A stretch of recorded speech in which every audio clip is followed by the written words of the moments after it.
नमस्कार मित्रमैत्रिणींनो, माझ्या यूट्यूब चॅनलमध्ये तुमचं स्वागत आहे. नवीन वर्षाच्या सुरुवातीलाच मंगळवार दिनांक 6 जानेवारी रोजी अंगारक संकष्ट चतुर्थीचा दुर्मिळ योग जुळून येत आहे. अंगारकीला गणपती बाप्पाची केलेली उपासना 100 संकष्टी केल्याचं पुण्य देतं असं मानलं जातं.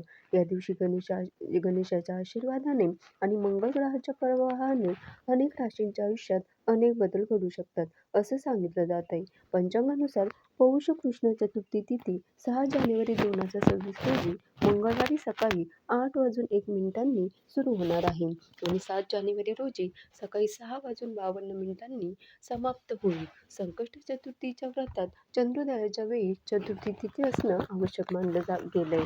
7 जानेवारी रोजी चंद्रोदयाची पंचम स्थिती असेल तर 6 जानेवारी रोजी चंद्रोदयाच्या वेळी चतुर्थी तिथी असेल. त्यामुळे पौष महिन्यातील अंगारकी संकष्टीचं व्रत आणि पूजन 6 जानेवारी रोजीच केलं जाणार आहे.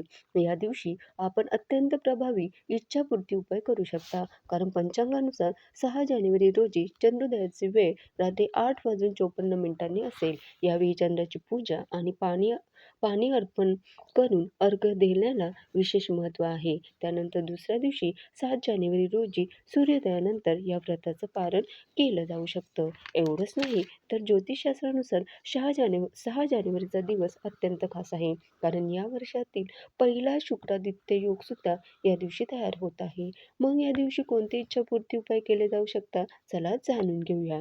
आता अंगारक संकष्ट चतुर्थी ही मंगळवारी येणारी संकष्टी चतुर्थी असते आणि ती अतिशय शुभ मानली जाते. या दिवशी भगवान गणेशाची भक्तिपूर्वक पूजा, व्रत आणि उपाय केल्यानं संकटांपासूनही मुक्ती मिळते, मंगळदोष दूर होतात आणि सर्व मनोकामनाही पूर्ण होतात अशी श्रद्धा आहे. पौराणिक कथेनुसार अंगारक म्हणजे मंगळग्रह याने श्री गणेशाची कठोर तपश्चर्या केली होती आणि त्यांना वरदान मिळालं की या दिवशी पूजा करणाऱ्याच्या सर्व इच्छा पूर्ण होतील. तर या दिवशी काही प्रभावी उपाय करून आपल्यालाही बाप्पांची विशेष कृपा मिळवता येऊ शकते. मग हे उपाय कोणते? तर पहिला उपाय सर्वात सोपा आणि शक्तिशाली उपाय आहे. तो म्हणजे गणेश मंत्राचा जप.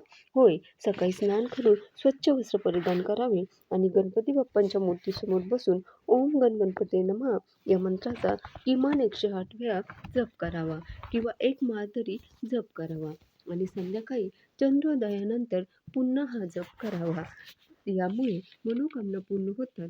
हा जप केल्याने गणेशजी प्रसन्न होतात, आर्थिक अडचणी दूर होतात, विघ्न नष्ट होतात आणि सर्व इच्छा लवकरात लवकर पूर्ण होण्यास मदत मिळते असं सांगितलं जातं.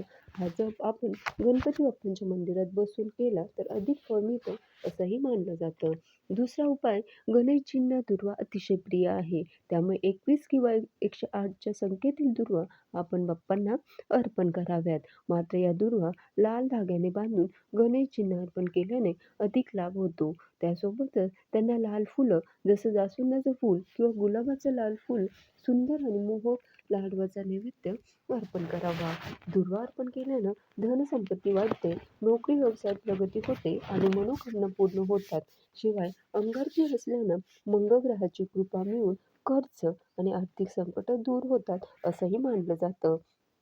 तिसरा महत्त्वाचा उपाय, अंगारकी संकष्टी चतुर्थीच्या दिवशी गणपती बाप्पांच्या अथर्वशीर्ष किंवा संकटनाशन स्तोत्राचं पठण करावं. संध्याकाळी गणेश पूजनानंतर गणपती अथर्वशीर्ष किंवा संकटनाशन गणेश स्तोत्राचं पठण करावं. हे स्तोत्र ज्यांच्या विविध श्रींच्या विविध रूपांचं वर्णन करते आणि संकट नष्ट करते. हे पठण केल्यानं बाप्पांची विशेष कृपा मिळते, दीर्घकाळच्या समस्या दूर होतात, आरोग्य सुधारतं आणि सर्व इच्छा जसं विवाह, संपत्ती, यश अशा सर्व इच्छा पूर्ण होतात.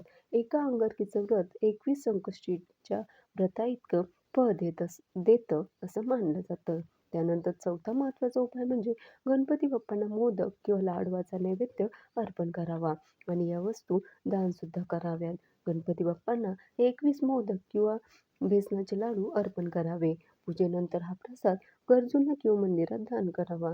त्याचबरोबर लाल कपड्यात गूळ, मसूर डाळ किंवा तांब्याचा सिक्का बांधून या वस्तू दान कराव्यात. हा उपाय धनसंपत्ती वाढवतो, कर्जमुक्ती मिळते आणि मनोकामना लवकरात लवकर पूर्ण होतात. शिवाय दान केल्यानं पुण्य मिळतं आणि बाप्पाही प्रसन्न होतात असं मानलं जातं.